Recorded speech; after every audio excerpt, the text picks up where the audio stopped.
CNN Chile Agenda, desafíos en 100 días. Ustedes lo saben, revisamos las reformas estructurales programadas durante el gobierno de Michelle Bachelet, pero también las 50 primeras medidas para los primeros 100 días de gobierno. En un día más, Daniel, muy especial, vamos a tocar un tema absolutamente contingente. Creo que es un día marcado por la educación, con la primera marcha de los estudiantes durante este año y también durante este gobierno. Así que había mucha expectativa para saber lo que ocurría. Antes de presentar al panel con el que vamos a conversar hoy el tema, veamos cómo va el cumplimiento de las 50 medidas para los primeros 100 días de gobierno comprometidos por la presidenta Bachelet. Vamos a ver cómo va entonces el cumplimiento de las medidas. Oficialmente ya se han cumplido 18 de las 50 medidas, es decir, un 36% cumplido cuando ya ha transcurrido más de la mitad del tiempo. Tenemos 4 nuevas medidas Sí. de estos días. En materia de deportes, la creación de 30 nuevos centros deportivos integrales para construirse entre 2015 y 2017. También la implementación de 319 escuelas deportivas de diferentes disciplinas. El aumento de 1.200 funcionarios para la PDI. Y también, también 6.000 plazas para carabineros, también, dentro de eso. Y los estudios de factibilidad de las nuevas estaciones del metro y estudios para descongestionar zonas saturadas. Son las últimas de las 18 medidas que ya se dan por cumplidas de las 50 comprometidas para estos primeros 100 días de gobierno. Y hoy entonces vamos a conversar de educación. Se preguntarán ustedes con quiénes. Bueno, vamos a conversar con Jaime Belolio, bienvenido, diputado de la UDI, gracias por estar con nosotros. Muchas gracias por la invitación. Yasna Proboste, diputada de la Democracia Cristiana y además ex ministra de Educación. Hola, ¿cómo están? Buenas noches. Ex ministro también, pero del gobierno de Sebastián Piñera, Felipe Kast, hoy diputado también y representante de Bópoli. Bienvenido. Gracias por la invitación. Y finalmente, Giorgio Jackson, diputado de Revolución Democrática, además ex presidente de la FEUC, también nos acompaña en el día de hoy. Bienvenido. Daniel, Mónica, un gusto.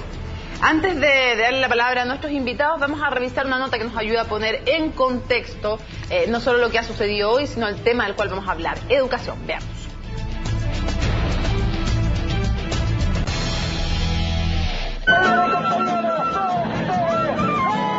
Volvemos a salir a las calles. Un gobierno que toma las consignas del movimiento social y hace grandes promesas.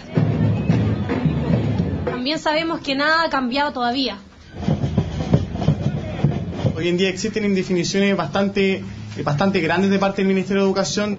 Más de 100.000 personas según los dirigentes, unas 40.000 dice Carabineros. Cifras dispares, pero que de todas formas no dejan duda de la masividad de la primera marcha del movimiento estudiantil desde la llegada del nuevo gobierno. Pasada las 11 de la mañana, la gran columna comenzó su avance desde Plaza Italia y con distintas formas de protesta. Una vez más, los colores, los bailes y las batucadas fueron los protagonistas del lado más alegre de la marcha. Otros se manifestaron aludiendo a la historia. La educación gratuita de calidad se va a ganar ahora y en las calles.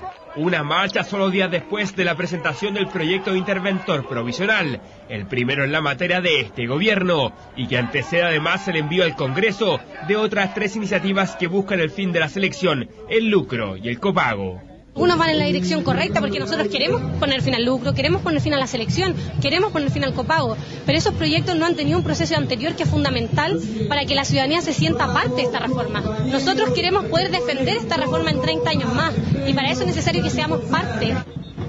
Miles de estudiantes anónimos y también algunos parlamentarios en la movilización. El RN Gaspar Rivas, por ejemplo, dejó su asiento en la Cámara para marchar, al igual que la llamada bancada estudiantil. Gabriel Boric en Santiago, mientras que Carol Cariola, Giorgio Jackson y Camila Vallejo lo hicieron en Valparaíso. Tener representación en el Parlamento, en el gobierno, eso no nos excluye de ser parte del mundo social porque siempre lo hemos sido. Vamos a seguir estando en la calle, no vamos a dejar de hacerlo y para nosotros es importante poder seguir contribuyendo. Dar una señal de que tanto desde el Parlamento pero también desde la calle vamos a seguir movilizados. Ellos tienen un compromiso que realizaron, si bien les toca cumplir un rol distinto en estos momentos desde la institucionalidad.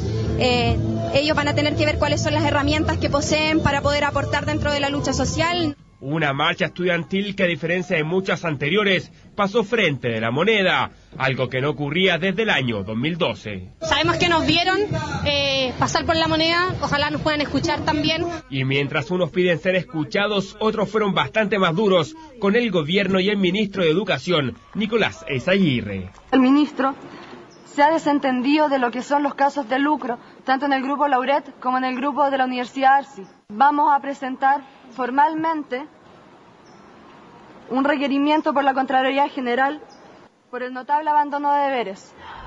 Primera manifestación estudiantil del año que coincide con el debut de la agenda legislativa educacional del gobierno, por un proyecto que ya inició su tramitación, mientras está a la espera de las iniciativas que empiecen a delinear lo que será la anunciada reforma. Nicolás Oyarzún, CNN Chile. Bien, los estudiantes entonces están nuevamente en la calle mientras comienza también el debate en el Congreso con el envío del primer proyecto de ley, el del administrador provisional. Vamos a debatir entonces sobre el tema de educación con diputados que son miembros de la Comisión de Educación y que representan a distintas tendencias dentro del Congreso. Lo primero, ¿se fortalece o no el poder de negociación del movimiento estudiantil con lo que vimos hoy en la calle? Diputada Proboste. Yo lo que quisiera destacar es la presencia de quienes en años anteriores estuvieron en la calle y hoy están en el Parlamento. Yo creo que eso también entrega un vigor diferente porque nos permite tener en el Parlamento una cercanía distinta con los movimientos sociales. Yo eso lo valoro, lo rescato muchísimo. Creo que esto también es algo que garantice, pone un sello distintivo en este gobierno, en donde nosotros hemos comprometido un contacto permanente con la ciudadanía, con esta capacidad de escuchar. Y yo siento que de alguna manera este proyecto que hoy día estamos discutiendo de administrador provisional y administrador de cierre, da cuenta también de esta capacidad de escuchar. Cuando llegamos un grupo de parlamentarios hace algunas semanas atrás al gabinete del ministro a decirle que esta era una medida urgente de poder implementar, lo que tuvimos fue un gobierno que escuchó, que acogió y que rápidamente envió este proyecto de ley. ¿Yoyo Jackson se siente un puente un poco entre la calle, el gobierno, el Congreso? ¿Siente que tiene ese rol o no? A ver, más que puente, aportar desde la experiencia de haber vivido este proceso desde bien cerca, desde el año 2011, incluso antes, cuando se levantaron estas demandas, se lograron articular para después que explotara esta demanda social, y hoy día desde un rol distinto, como bien lo dijo Melissa, nosotros estamos tratando de aportar en esta construcción de una realidad distinta, y yo creo que hoy día, sin perjuicio de que todos, yo creo que transversalmente vamos a condenar el que de los 100.000 hayan 300 personas que puedan generar desmanes al final de las marchas en distintos lugares, que eso siempre va a ser condenable. Yo creo que hay que sacar el lado positivo. Hoy día los estudiantes demuestran que quieren participar, que están ávidos por una reforma educacional y que las convicciones siguen con mucha fuerza, así como el respaldo ciudadano. Diputado Belolio, ¿había razones o no para salir a la calle de parte de los estudiantes hoy día? Mire, yo creo que en una democracia es legítimo y bueno que las personas se manifiesten en la calle. Otra cosa distinta es que hayan personas que se aprovechen de la situación y hagan los desmanes. Yo quiero condenar enfáticamente la violencia y en particular lamentar lo que sucedió con el carabinero que le lanzaron una bomba molotov y otros daños que se dan en la propiedad. Eso no es de una democracia. Lo que sí es que las personas se puedan manifestar libremente. Para protestar hoy día en mi época, cuando yo era presidente de la FEUC, lo primero que se discutía eran las movilizaciones y a continuación se discutían si es que habían otras cosas más. Entonces yo me acuerdo la primera vez que fui a la Confech y lo primero que me dijeron, yo levanté el dedo porque llegué un poquito tarde, llegué tarde porque no partía a la hora, no partía a las 9, partía como a la 1, yo no sabía eso. Y me dijeron, mire, primero las fechas de movilizaciones, después las razones de movilizaciones. Yo creo que las razones que ellos están ocupando hoy día son las mismas que venían de hace antes. Y me parece legítimo, yo no tengo problema con eso. Lo decía Melissa muy claramente, el gobierno toma las consignas del movimiento. Yo creo que ya no es tiempo más de consignas, sino que de bajar las cartas. Y lo segundo es que yo también he celebrado, se lo he dicho a Giorgio en otras ocasiones, que ellos, desde el 2011... en que había un grupo de personas que decía, oiga, tome esto y hago la hora o se van todos. Y eso no era la postura de Giorgio, pero era la postura de otras personas del movimiento estudiantil de la época. De ahí a pasar al Congreso creo que es un valor, porque los cambios son institucionales. Diputado Kass, ¿razones o no? ¿Había suficientes razones para salir a la calle si todavía no se conocen los proyectos del gobierno? Yo creo que siempre es una buena noticia que tengamos a la ciudadanía expresando sus visiones. Lo que yo creo que es distinto, y sobre todo probablemente para Giorgio, para los otros dirigentes que estuvieron también en la marcha, es que ya cuando tú pasas a la vereda de tratar de velar por los intereses de todos, y no solamente de los que marchan, hay una responsabilidad bien importante de buscar los balances. Yo creo, y que encuentro muy legítimo y muy necesario, que tengamos una regulación mucho mejor en educación superior. Tenemos muchas universidades que, desgraciadamente, por negligencia del Estado, no están entregando una educación de calidad como merecemos, y por lo mismo creo que ojalá en estas oportunidades me gustaría ver tanto muchos dirigentes estudiantiles como también algunas ya a estas alturas parlamentarios que están cercanos a ellos, velar y decir en todas sus manifestaciones, que les da mucha tribuna y que es muy sano que exista, que necesitamos una reforma estructural también en los niños. Ojalá que esta sea la reforma no solamente de los que marchan, que sabemos que es legítimo y es muy necesario porque hay muchas demandas, sino que ojalá se vea desde la ciudadanía unos estudiantes que marchan también por todos, los que no marchan. Y eso creo que le haría muy bien también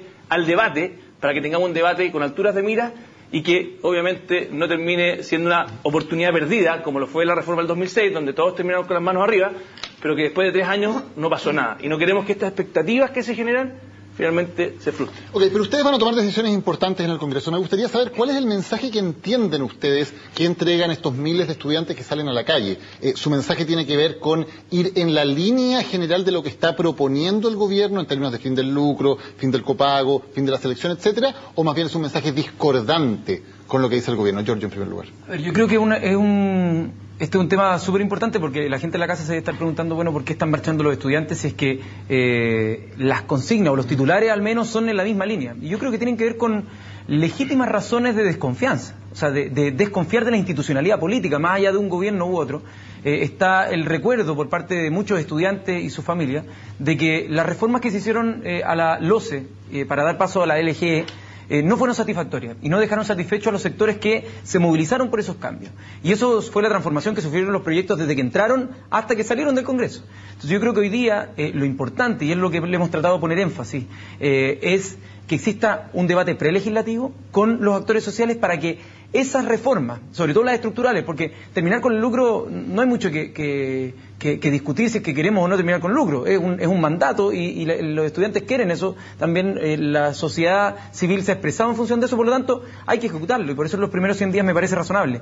Pero los otros proyectos, yo creo que hay una necesidad gigantesca de participación porque de esa manera van a llegar con más fuerza al Poder Legislativo y de esa manera los sectores que quieran oponerse a ella van a tener un costo mucho más alto porque vienen validados por la ciudadanía. Yanna, el gobierno, y le pregunto como diputada oficialista, como diputada de la nueva mayoría, ¿al gobierno le podría servir, podría ser un apoyo para el gobierno en el trámite legislativo el hecho de que estén los estudiantes en la calle? ¿Pueden ocuparlo como argumento de decir aprueben estos proyectos porque los estudiantes están pidiendo esta serie de medidas?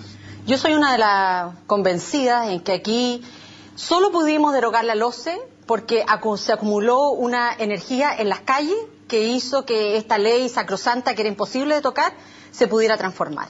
Y en eso tiendo a estar más de acuerdo con Giorgio en el sentido en que aquí cuando el año 2007 presentamos un proyecto para terminar con el lucro, lo perdimos. Y tuvimos que ir a este esfuerzo de generar un acuerdo nacional. Pero obviamente desde la consigna o desde las grandes definiciones, cuando después entramos al detalle, entramos en las dificultades.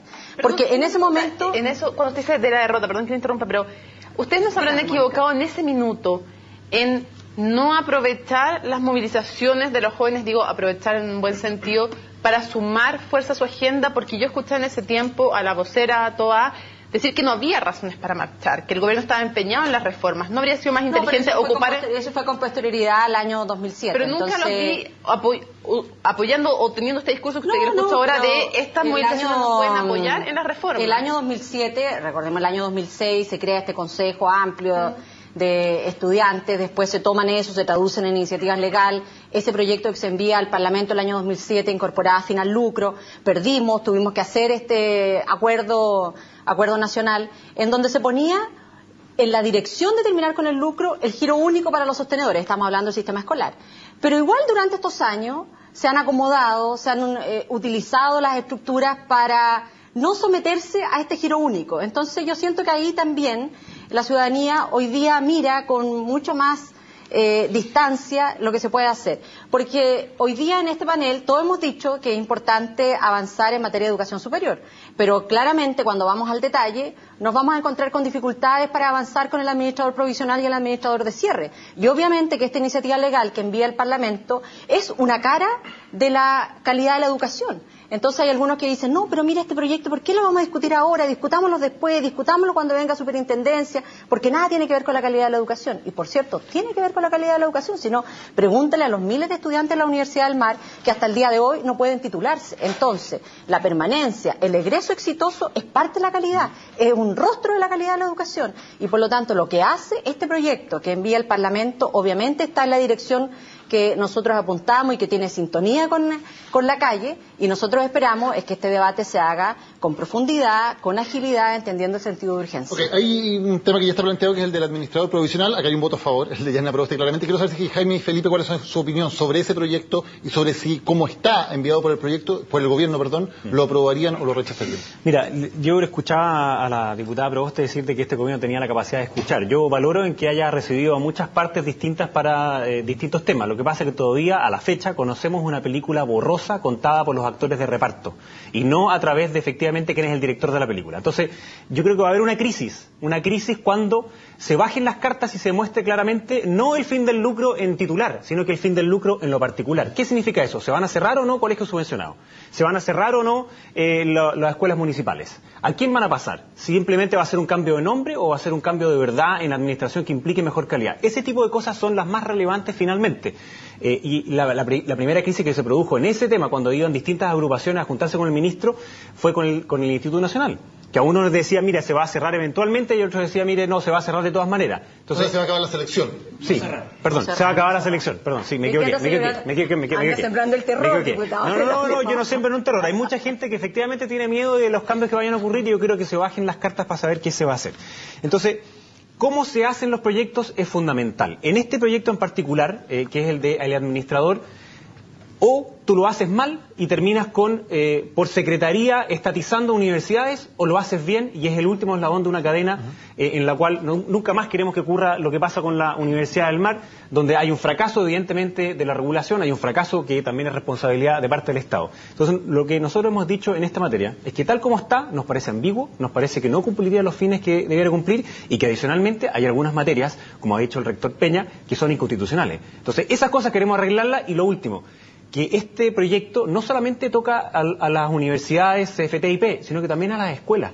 Entonces yo creo que son temas completamente distintos. Y no puede ser gato por liebre. Entonces hablemos de la Universidad de Educación Superior, bien, y hagámoslo bien. Felipe, respecto a este tema del interventor y justamente a lo que ya mencionaba Jaime, ¿es inconstitucional, como dice el rector Peña, algunos de sus aspectos? Por ejemplo, el que tiene que ver con que puede invalidar, aunque no haya mala fe de dos partes, sino que es solo de uno contratos, o que puede disponer de los bienes que son de propiedad de un consorcio o bien de una persona, da lo mismo, el que sea dueño de la universidad. ¿Puede ser inconstitucional? Yo, antes de responderte, quería responder un poco la pregunta que también hizo Daniel, que se supone que también era para los dos, que básicamente, ¿cómo estamos viendo desde la Comisión este proyecto de ley? Y después voy a lo constitucional. Primero, yo quiero decir que el ministro Izaguirre, hasta el momento, a diferencia de lo que hemos visto en la reforma tributaria, sí ha tenido un espíritu de diálogo con muchos actores previo a ingresar los proyectos. Ahora, dicho eso, esta semana nos sorprendimos de que se ingresó un primer proyecto que es bastante emblemático, para poder tramitarlo en 10 días. Es verdad que hoy día, y de hecho tuvimos la primera conversación hoy día ya en el trámite, ya más en profundidad, curiosamente el mismo día de la marcha, hay un paréntesis, a mí la duda que me da, o el susto que me da de nuevo, y lo dijeron muchos dirigentes estudiantiles, que decían, oye, aquí hay mucha consigna, pero realmente tenemos poca elemento concreto del cual creer, y tal vez por lo mismo están marchando, porque tienen dudas, como decía Giorgio, de que finalmente se traduzca estas consignas en cosas concretas. De hecho, tuvimos a 2 miembros de la comisión que no estuvieron hoy día en la Comisión de Educación legislando porque estuvieron en la marcha. Es legítimo, pero yo creo que lo que esperan de nosotros hoy día es que estemos haciendo soluciones. Y en el caso particular del proyecto de interventor... Nos vimos en la mañana. Sí, pero estuviste 10 minutos y te fuiste. Estuve como media hora. Sí, estuvimos trabajando toda la mañana en la comisión. No toda la mañana, después se fue a votar. Yo fui a votar. Yo creo que probablemente muchos estudiantes habrían preferido que todavía estuvieras legislando, pero independiente de eso... Hoy día no legislamos nada. ¿Cómo no? Sí, la discusión es legislación. O sea, estamos perdiendo el tiempo toda la mañana. No lo diría de manera tan categórica. Fue el profesor Atias poner... Y lo escuché su exposición. Estuvimos debatiendo mucho tiempo con la subsecretaria también. Después, de hecho, nos quedamos trabajando con la subsecretaria. Perfecto. El punto de fondo es que lo que le estamos pidiendo seguir es que mantenga el estilo de hacer buena política pública. Eso significa que nos aseguremos de que no por pasar rápido por el Congreso tengamos finalmente un proyecto malo. Hoy día, por suerte, la subsecretaria se comprometió con nosotros que, por ejemplo, o estuvo de acuerdo en principio, no se comprometió porque hay que ver que eso se traduzca en la ley, que este administrador provisional sea temporal y que el día de mañana, cuando tengamos superintendencia, por ejemplo, esta figura dependa de la superintendencia, que es como debiera ser, porque el ministro fue honesto en decir esto lo necesito con urgencia. O sea, necesito que esto, porque tengo casos como la Universidad del Mar y eventualmente otros, donde necesito el administrador. Pero, y sobre lo constitucional, creo que también hoy día, después de la reunión que tuvimos con varios asesores del Ministerio de Educación, dijeron, estamos dispuestos a hablarlo. O sea, ese espíritu de hacer política en los que ojalá se perdure en el tiempo, porque el peor de los mundos es legislar solo con una mitad del país, y ojalá que lo hagamos entre todos para sacar los mejores proyectos, porque ojalá, si al ministro Seguirre le va bien, le va a ir bien a todos. Una pregunta para quien la pueda contestar, porque ya esbozaba algo el diputado Kast, respecto, antes de ir al fondo de este proyecto, respecto de la premura. Es que más allá de lo que hemos escuchado de la Universidad de las Américas u otras, hay más casos que puedan terminar rápidamente en la necesidad de un interventor de manera urgente, incluso más de los que conocemos. ¿Hay también detrás de la motivación de esto eso? A ver, hay estudios, o sea, perdón, hay investigaciones de fiscalía y bueno, algunas no diría resoluciones, pero al menos comentarios bastante fundados y dudas de parte del Consejo Nacional de Educación con respecto al manejo financiero de universidades asociadas, varias, pero en particular asociadas al Grupo Loret. Y los mismos estudiantes se han movilizado de la Universidad Andrés Bello. Pero les han dicho desde el Ministerio que van a ir, que se necesitan interventor no han dicho en casos particulares, pero lo que se requiere y la urgencia, la premura. Tiene que guardar el secreto, entre comillas. Lo que quiero, por lo menos en la tarde, es que hay investigaciones en curso que son privadas. Y tienen que ser privadas porque obviamente si no sería un desprestigiar incluso los mismos estudiantes que hoy día están en ella. Pero lo que sí es urgente, al parecer, nos dijo el ministro hace 2 días atrás, es que está preocupado por la situación de la Universidad del Mar. Entonces, las privadas obviamente las podrán en su minuto, bajo esta nueva figura, llevar adelante, pero la otra, la que sí nos dijo transparentemente, es la de la Universidad del Mar. Yo quiero poner un detalle acá con respecto a un tema que es central, porque hoy día el Ministerio de Educación puede realizar investigaciones cuando quiera, eso por un lado. Y por otro lado, el Ministerio de Educación, con autorización y consulta al Consejo Nacional de Educación, puede cerrar una institución. Entonces, lo que se está estableciendo acá, y yo creo que es de suma sensatez, son canales intermedios a lo que ya existe. Hoy día existe el cierre o el sobreseimiento. Y acá lo que se quiere hacer, desde mi punto de vista, sumamente acertado, y si es que habrá que ajustar algo, habrá que ajustarlo, pero sumamente acertado establecer canales intermedios, porque hoy día la desregulación tiene no solo ya en la desesperanza a los estudiantes de la Universidad del Mar, sino en la incertidumbre a los estudiantes que están en universidades que están siendo investigadas, que son decenas de miles, de hecho, más de 100.000, los de la universidad asociada al Grupo Loret, que es un grupo que se transa en la bolsa en Estados Unidos, pero acá en Chile está dedicado a hacer filantropía. Entonces, yo creo que ese es el punto y la premura. George Jackson planteaba un tema, decía lo del fin del lucro se va a hacer porque hay un mandato para aquello. Le quiero preguntar su opinión especialmente a Felipe y a Jaime sobre si efectivamente ustedes dan por hecho que se va a acabar el lucro en la educación y en qué condiciones estarían dispuestos o no a dar su consenso para esa medida, que evidentemente no tiene el respaldo necesariamente de todos dentro de la alianza. Mira, primero, te contesto el tiro, lo que pasa es que nos cambiamos de tema. Hoy día se crean figuras intermedias, lo cual es razonable, pero esas figuras intermedias tienen que ser bien hechas. Entonces nosotros lo que hemos pedido es que sea dentro de una lógica de una superintendencia, porque hoy día hay una señal que al hecho de ser investigado es algo malo. Cuando existe una superintendencia que te regula permanentemente, el hecho de estar investigando no significa nada malo. Entonces no hay un signaling equivocado ahí. Y es la figura que tiene hoy día, por ejemplo, la super de quiebras con un síndico de quiebra. Bueno, lo mismo puede ser la figura entre una superintendencia de educación superior y una persona que es un administrador provisional. Después podemos entrar más a detalle en eso. Con respecto al lucro, la pregunta es ¿cómo tú lo haces? Mira, el otro día estuve con 300 sostenedores. No, pero antes de eso, ¿estás de acuerdo o no con el tema de fondo? De que la educación se pueda o no lucrar. Déjame contestarlo a mi manera. Y la manera... Una curva... No, pero déjame contestarlo a mí como quiero.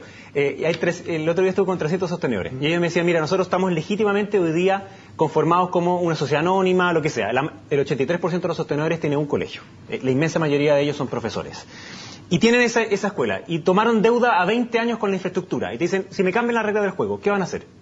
¿Qué significa? Bueno, pero también recibieron aporte capital gratuito del Estado. Algunos lo recibieron, otros no lo recibieron. Y dice, ¿qué significa eso? Yo ¿puedo pagarle al capital, sí o no? El ministro el otro día nos dijo que no.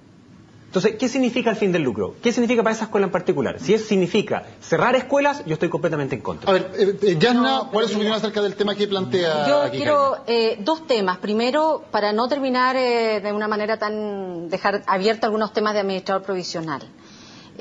La urgencia también está dado porque hasta este minuto que nosotros estamos conversando, hay estudiantes que estaban en la Universidad del Mar y que no han podido ser reubicados. De eso estamos hablando. Este proyecto tiene una cualidad, que tiene la capacidad de ser retroactivo, es decir, al Ministerio le entregaría hoy día facultades que no tiene para poder reubicar a esos estudiantes Y dígame si eso no tiene rostro de calidad.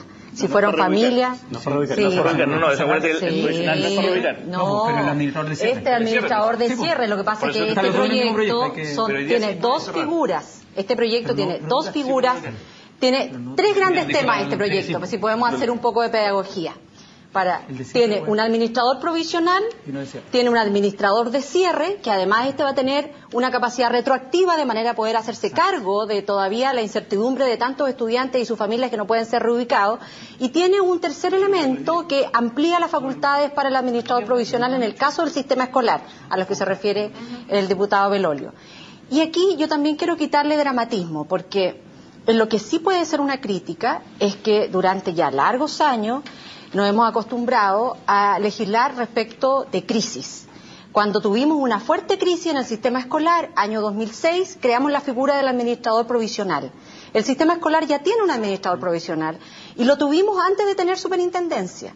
Obviamente, después cuando tuvimos superintendencia, estas funciones fueron traspasadas a la superintendencia y hoy día forma parte de esta institucionalidad. Por lo tanto, el administrador provisional, Mónica, va a seguir este mismo camino. Es decir, vamos a tener la figura del administrador provisional, que hoy no lo tenemos, administrador de cierre, y cuando tengamos superintendencia, estas tareas van a ser asumidas por la superintendencia. Y en esto le quito absoluto dramatismo. Antes de irnos a la pausa, ¿hay alguno aquí que esté en contra de una de las cosas que viene en el proyecto, y es que si es que entra este administrador provisional, a veces porque la universidad está lucrando, a veces porque tiene otros desórdenes, o sea, a veces pueden haber alguien que violó la ley o alguien inepto que no supo llevar a una universidad, soluciona el problema y vuelve a manos de esa misma persona o institución? ¿Tiene lógica eso? Depende, si es que sigue fines de lucro, yo estoy en desacuerdo, pero lo que sale en el proyecto es que no tiene posibilidades de volver a pasar al mismo con grados de... Eso es para el administrador. Eso es para quien sea el administrador por mientras provisional, no puede tener ningún vínculo con la institución. Sí, pero nosotros incorporamos lo que fuera el fundador también. Pero 4 años irrazonable. Pero tiene lógica que alguien que no ha sabido llevar bien a una universidad se le arregle el problema por parte de un administrador si se le devuelve a la misma persona. Yo tengo una duda legítima con eso, que es que cómo define este proyecto de ley cuáles son esos problemas. O sea, una cosa es lo obvio, y por algo se votó con el 100% de las personas del Consejo Nacional de Educación. Fue unánime la decisión. Lo que dice este proyecto es que no tiene que ser unánime. Bastan 3 de 10 para que haya un administrador provisional. Y si tú estás 2 años administrando provisionalmente, y después te renueva otros 2 años, y después te renueva otros 2 años, y estás 6 años administrando provisionalmente, ¿alguien podría querer de vuelta a esa universidad? Entonces, a mí lo que no me parece es que esa sea la vía para estatizar universidades. Otra cosa distinta tiene que ver con el cierre. Entonces, ¿qué es lo que nosotros hemos planteado hoy día? Dijimos, mire, primero, que al menos la mitad de los miembros en ejercicio del Consejo Nacional dé la aprobación, que significan 6, porque tiene que ser la mitad más 1, obviamente. Segundo lugar, que si está administrada provisionalmente, o que no entren más alumnos, por algo está administrada provisionalmente, una cuestión grave, o que, en mi opinión, sean 2 años renovable a 1 más, 3 y no más. ¿Y después qué? Y después cierra entonces, por supuesto, porque si después de 3 años de administrarlo provisionalmente no subsanaste los problemas, significa que es una cuestión muy grave. Y entonces te vas a cierre. Entonces entraría el de cierre. Y ahí están todas estas causales o estas medidas que dice el diputado Belolio, es decir, que no ingresen más estudiantes, que se garantice el egreso de los estudiantes. Ok, pero la pregunta era otra. ¿Qué pasa si efectivamente el administrador provisional logra solucionar los problemas de una universidad que lucraba, por ejemplo, el Estado la toma mediante el administrador? No, pero si lucra está en una falta y habría que hacer su revocación del reconocimiento. ¿Qué pasa después?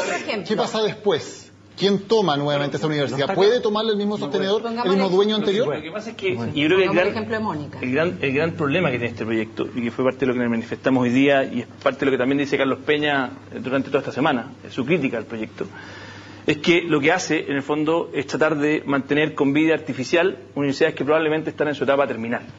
Entonces, en vez de tratar de darle un cierre adecuado, lo que puede terminar haciendo esto, y eso es justamente una de nuestras preocupaciones, es alargarle la vida a una universidad que, más encima, imagínese, buscando trabajo, un exalumno de una universidad que ha sido completamente intervenida. O sea, la señal para ese alumno de eventualmente ir a buscar trabajo, yo soy exalumno de la Universidad del Mar, porque aquí lo que se dice es que esto lo que va a permitir, dicen, va a mejorar la calidad, es que voy a hacer que los alumnos de la Universidad del Mar terminen en la Universidad del Mar. Yo me pregunto, si no será mucho más sano, impedir que sigan entrando alumnos a la Universidad del Mar y hacer un cierre ordenado de 5 años para que efectivamente... porque no es lo que dice el proyecto te permite tener indefinidamente la Universidad del Mar funcionando de por vida. Entonces, si es que nosotros vamos, y eso es parte de la... declarado su cierre. No, pues pero a ver, usted puede decir no ha leído el proyecto. El proyecto sí, 29 artículos transitorios se los puedo recitar. Yo tengo dudas sobre el artículo 3 y el artículo 8. ¿Va a estar de acuerdo conmigo? Tengo dudas. Que dice indefinido, usted puede renovar los 2 años indefinidos. ¿Está de acuerdo? Se lo puedo recitar. Eso dice. Entonces, ¿qué responde si tiene sentido devolverle a una universidad a alguien que no lo había hecho bien? Pero Mónica, déjame terminar la idea. No me dejaron terminar la idea, perdón. ¿Qué incentivo tiene un Estado que está administrando una universidad y que puede seguirla de por vida y mantenerla en la UTI a nivel bajo, de cerrarla? Entonces, ojo que los incentivos también políticos a mantenerla en su nivel pueden ser muy nefastos. Entonces, lo que le queremos pedir es que ojalá esto sea por un tiempo definido y que efectivamente ayude a terminar tal vez a los alumnos que están ahí, pero que no sigan entrando alumnos. El administrador provisional que era el tiro administrador de cierre. No podemos discutir. Existe, pero por un tiempo y después, si no se subsana, entonces cierre. Yo creo que la pregunta de Mónica es muy adecuada porque es también las preguntas que nos hemos hecho muchos y que desde el mundo de las universidades, del Consejo de Rectores, también ha surgido la preocupación. Es decir, si usted tiene una administración que es nefasta, incompetente y en realidad hace contratos que de alguna manera en lugar de poner los recursos en mejorar la calidad académica, la está poniendo en otras tareas que no son centrales y llega por esta vía un administrador provisional y arregla las cosas y después se la devuelven a ese mismo sostenedor, es ese un punto de preocupación. Nosotros creemos en que acá tenemos que hacer un mayor esfuerzo en poder definir cuáles son las causales. Efectivamente, artículo 3º, artículo 8º, es algo que nosotros estamos mirando con detención, pero a mí, en términos generales, el proyecto me parece que va en la dirección de lo que nosotros hemos señalado, en que aquí se recupere la fe pública de las familias en materia de educación superior. Si lo que nos ha pasado es que hemos tenido una expansión, 4 veces ha crecido en materia de educación superior la matrícula. Pasamos de 245.000 estudiantes a más de 1 millón de estudiantes en un sistema que obviamente tiene deficiencias en la regulación, y lo que hacemos en materia de este administrador provisional no es nada distinto a lo que hoy día se hacen en otros servicios, superintendencia de servicios sanitarios, tú lo decías, Jaime, en temas de síndicos de quiebra, pero va en la dirección y con el sentido de urgencia que requiere esta medida. Tenemos que ir a la pausa, ya volvemos con el debate sobre educación en agenda, desafíos en 100 días de CNN Chile.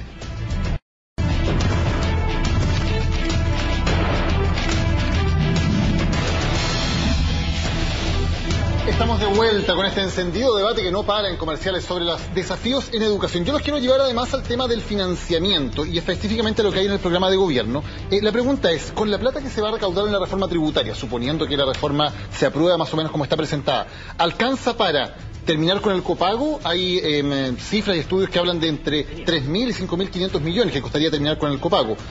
Más mejorar la educación pública, más dar gratuidad al menos en una primera etapa al 70% de la educación superior, más desmunicipalizar. ¿Alcanza la plata para todo eso? O sea, la reforma tributaria es una importante ayuda, pero también esto va de la mano del crecimiento. Hay gastos que son permanentes y nosotros tenemos que hacer un gran esfuerzo como país de seguir creciendo y por esa vía asegurar los recursos que son necesarios para esta agenda en educación. No hay de otra. Yo creo que no alcanza y de hecho, alcanza para priorizar.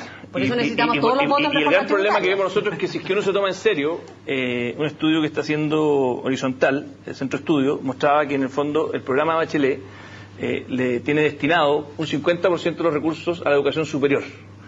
Si es que eso se cumple, o sea, si es que se cumple el hecho de la gratuidad para todos los estudiantes de la educación superior, significa... 50%. Sí, pero el gobierno de la presidenta Bachelet no... Estamos hablando en régimen. Lo que pasa es que al final, acuérdense que estamos todos hablando en régimen. Pero esto llega a un régimen y la reforma tributaria también. Por lo tanto, hay que hablar... vamos a tener reforma y crecimiento, así es que ahí vamos a estar cubiertos. Lo que le estoy diciendo es que con las estimaciones... Es bien de derecha ese argumento que el crecimiento cubre los gastos. Arena, escuche aquí para que la reforma tributaria la mejore. Él siempre escucha. Lo que te quiero decir es que... régimen, dicen que... En régimen, si es que uno se toma en serio lo que está en el programa, desgraciadamente no alcanza. Y por lo tanto, nosotros lo que hablábamos con el ministro de Educación cuando nos recibió, es que ojalá priorizar a los niños. Porque el solo hecho de poder financiar, equiparar lo que se gasta hoy día en un niño de una educación privada, que se supone que es la que tiene mejor calidad, con lo que se gasta hoy día en el sector público, de 85.000 pesos a 170, todo el recurso que tiene para educación se podría gastar en eso solamente. Okay, por lo tanto, ahí van a tener que definirse políticamente, y nosotros esperamos que esta sea la reforma de los niños y que dejemos para más adelante la reforma en prioridad de la educación superior. Giorgio, ¿hay que dejar para más adelante el tema de la gratuidad en la educación superior? Es que de partida yo creo que la educación superior, como está funcionando hoy día, se pueden reducir los costos de cada uno de estudiar. El sistema que tenemos hoy día es un voucher. O sea, lo que se gasta en educación superior, además de tener, es como una gift card. ¿Ya? Se le pasan a cada persona, en el caso algunos créditos, en otros casos becas, y las personas salen a escoger. Y ese es un mecanismo sumamente ineficiente desde el punto de vista de las economías de escala que logran las universidades. No cuesta lo mismo educar, a los 100, el 101 no te cuesta 3 millones de pesos más como universidad, te cuesta un poco menos, y así sucesivamente se van generando economías de escala. Entonces, además tenemos carreras muy largas. Además, yo creo que tenemos que hacer un esfuerzo muy grande en validar lo que son las carreras técnicas para que haya una compensación mejor. Por lo tanto, yo creo que... ¿Alcanza la plata de la reforma tributaria para todo? Yo creo que es mentiroso y falaz decir que hoy día el costo es multiplicar la cantidad de personas que hay por el costo total que tienen los aranceles de las universidades privadas que son docentes y que cobran como si fueran de investigación. Eso para mí, pero eso es un tema. Yo comparto con que la prioridad tiene que estar sin duda en temas de primera infancia. Eso todos lo hemos dicho, solo que hay algunos que intentan sacarlo cada vez que se puede. Pero eso no significa que tengamos que abandonar.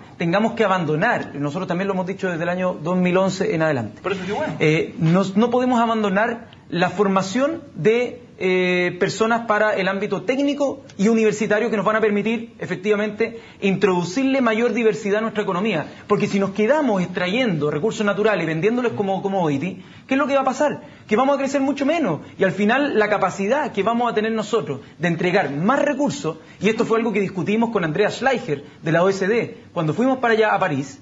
Él nos dijo, mira, los países hay distintos modelos, son modelos políticos que tienen que escoger de manera democrática, pero hay países que invierten todo en educación y en educación superior al 100%, y lo que pasa es que tienen retornos futuros por el crecimiento y por los impuestos que son progresivos. Okay. Eso es lo que yo creo que tenemos que poner énfasis y se podría cubrir ambas cosas. No hay ningún país en el mundo que haya hecho obligatoria la educación superior.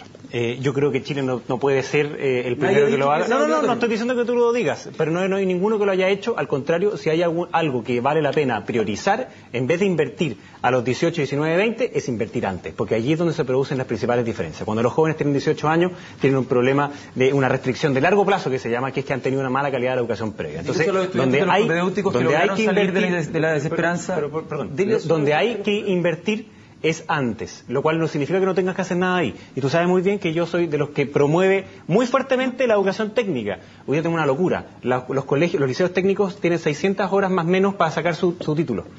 Los CFT, 1600. Esto no es reinventar la rueda. ¿No sería razonable que las 600 que tú ocupas en tu liceo te sirvan para las 1600 a continuación? Bueno, pero eso nadie lo está discutiendo hoy día en Chile, y lo que se discute es la gratuidad universitaria. El Banco Central se dedica con todo su equipo a fijar, entre comillas, un precio, que es el de la tasa política monetaria. Y entonces el ministro Ezeguirre va a fijar los 14.000 precios que existen en educación superior, los CFT, los IP y las universidades. No se puede, no existe esa fórmula. De la reforma tributaria en educación. Que no quieren aprobar. Perdón, depende, pero Giorgio, déjame explicar tú. Depende para qué la gastes.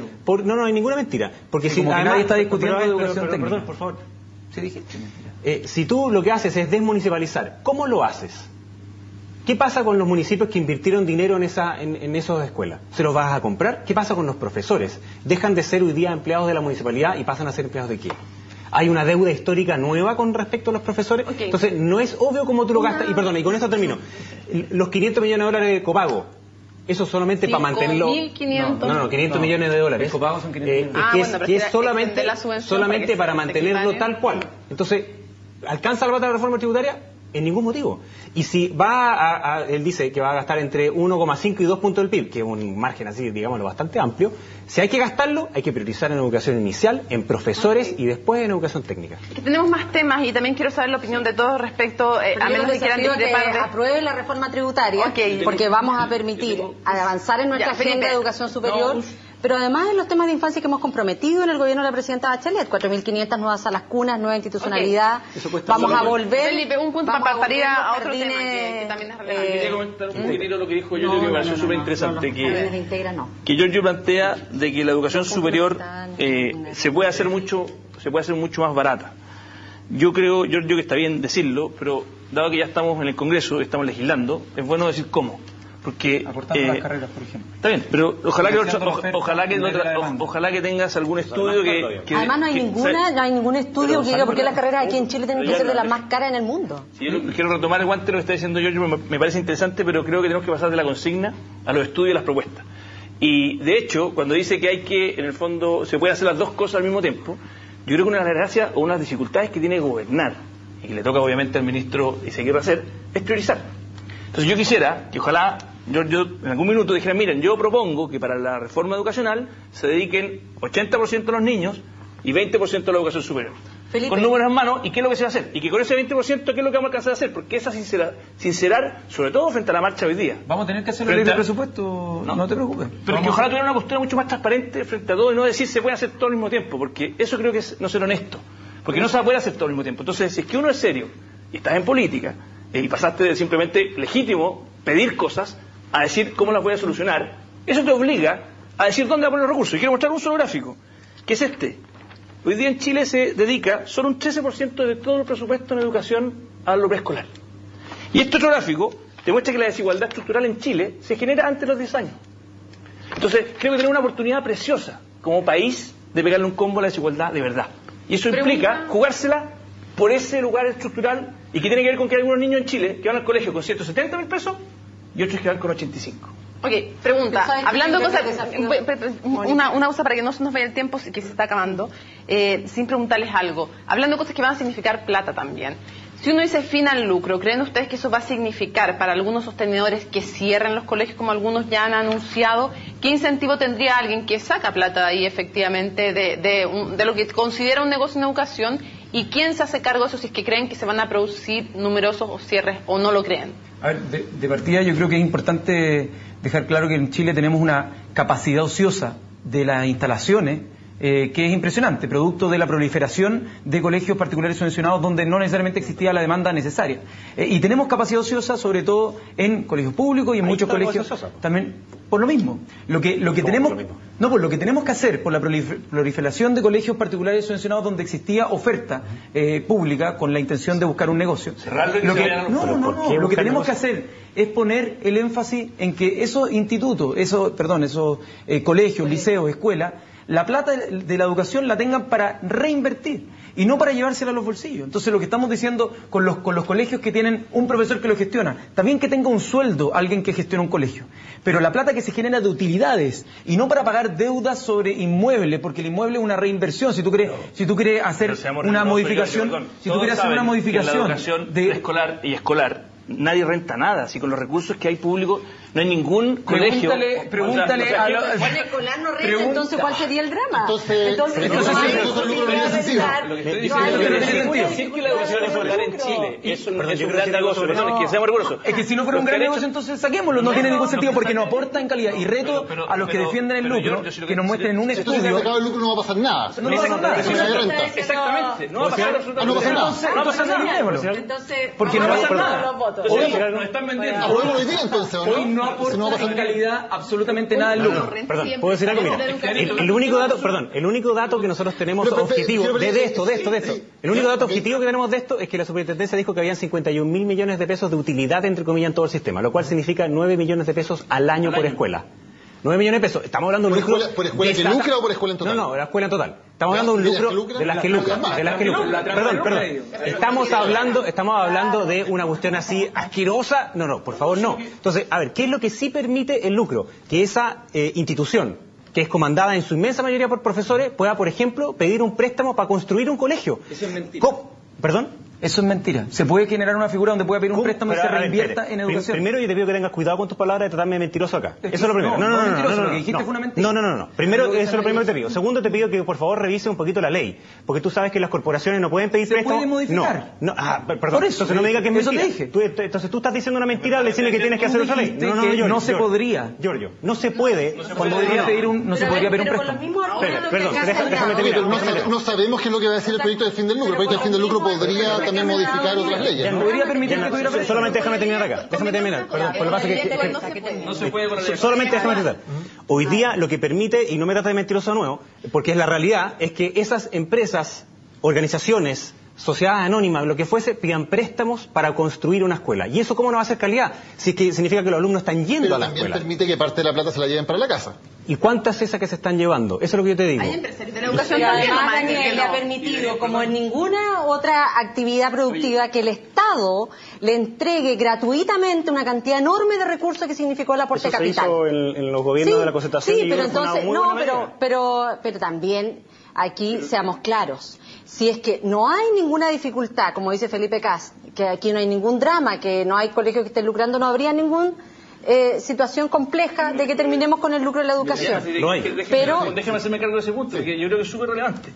Piensa tú que todos los estudios muestran de que el argumento que de hecho se ocupa para decir que terminemos con el lucro es que no tiene efecto.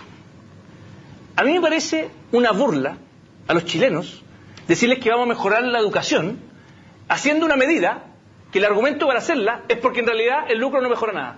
Pero tampoco hay ni un estudio que muestre que aquellos emprendedores que tienen un colegio y que ganan esos 9 millones de pesos al año, lo hagan peor.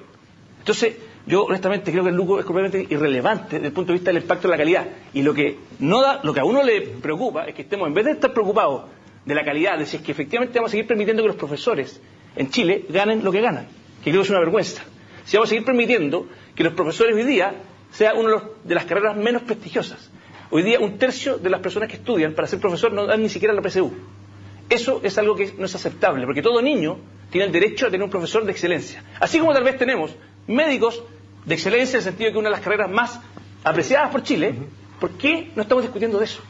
Y nos estamos diciendo que la gran solución a la educación es terminar con el lucro. Entonces, al final, creo que por darnos gustos ideológicos, estamos hablando que son 51.000 millones, como se ha dicho, de utilidades que podrían reinvertirse en la educación. Pero más allá de eso, acá hay quienes podrían tener, como si hoy día esos directores no tuvieran sueldo. Hay algunos, hay muchos que tienen. La gran mayoría no tienen. Hay quienes tratan de encontrar cualquier resquicio y cualquier forma para oponerse a proyectos que finalmente tienen que venir de una deliberación democrática. Hoy día hemos dicho, la educación queremos que sea un derecho y no queremos más que sea un negocio. Se puede generar un sistema en el cual sean organizaciones sin fines de lucro, puedan acceder a préstamos, sí se puede generar esa estructura jurídica. Se puede. Entonces se puede hacer.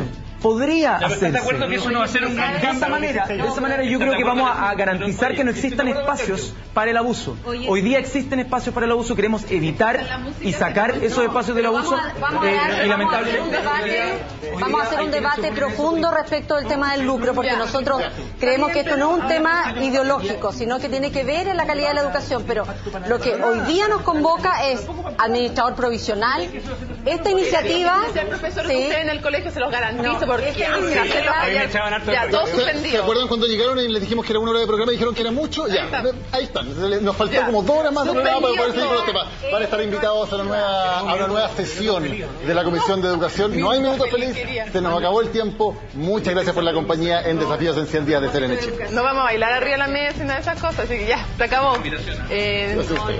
Nos vemos en CNN Prime y ahora viene Matilde Burgos.